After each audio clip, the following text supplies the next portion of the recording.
those who love consuming the NFL. What a game week is like for you.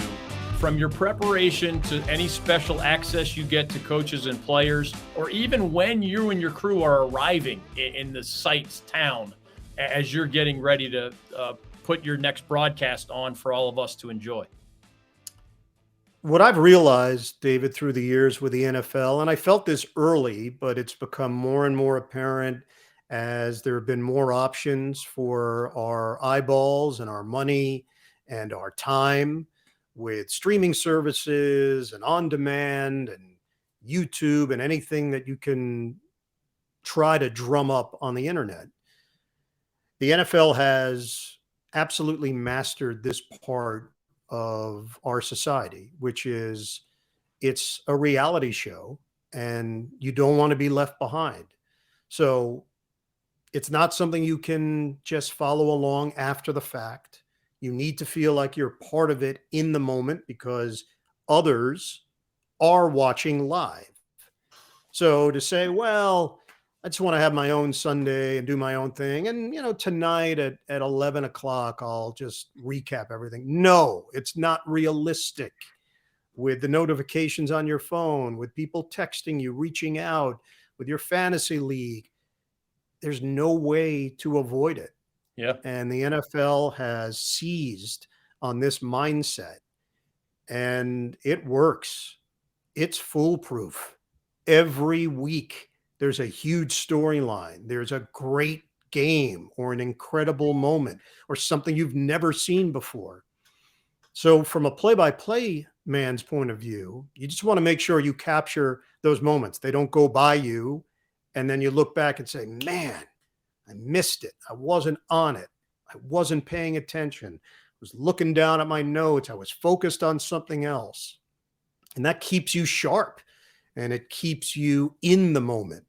So the week, David, it varies based on whatever else I have going on. If I'm juggling NBA games or a college basketball game or 2 NFL games, a Thursday night radio game, a Sunday NFL game, but it starts Monday morning at 8 a.m.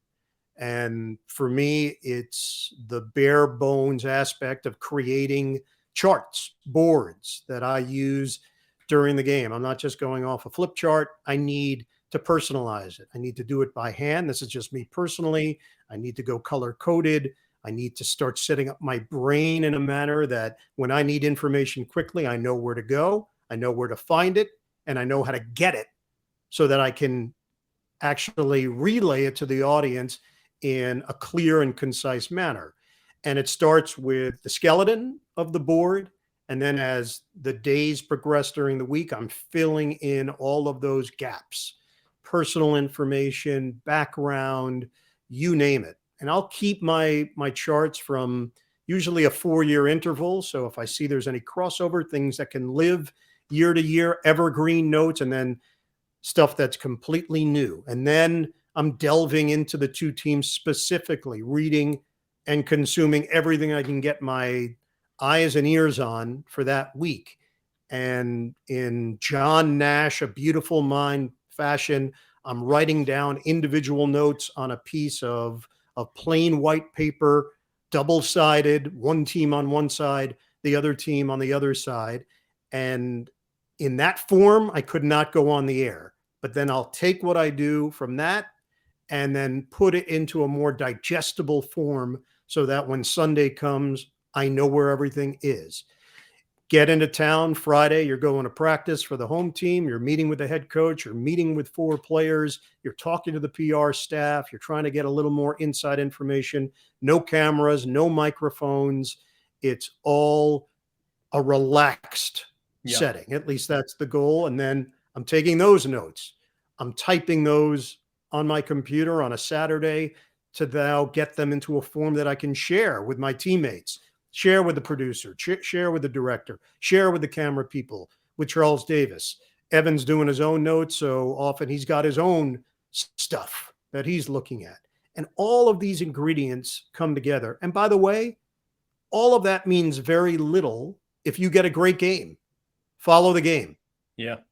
If the game is not at the level that you hope competitiveness-wise, then you're probably delving deeper into your notes, into your background, and trying to find some new avenues to keep it moving, to keep it engaging. And I pride myself on that. And I just presume that every game I do will not have a last second finish. So I better be ready to be entertaining and to be informative. And then guess what? You wrap up the game and then it starts all over again on Monday morning. And I love it. I love that aspect of it. When the preseason starts, it's a soft launch for me. I do the New York Jets broadcast in the New York area, and it's heavy on the team you're covering. It's not a national game, it's a local game, but you're getting your sea legs under you for what you know is going to be a full-on deep dive into the depths of the NFL ocean come September.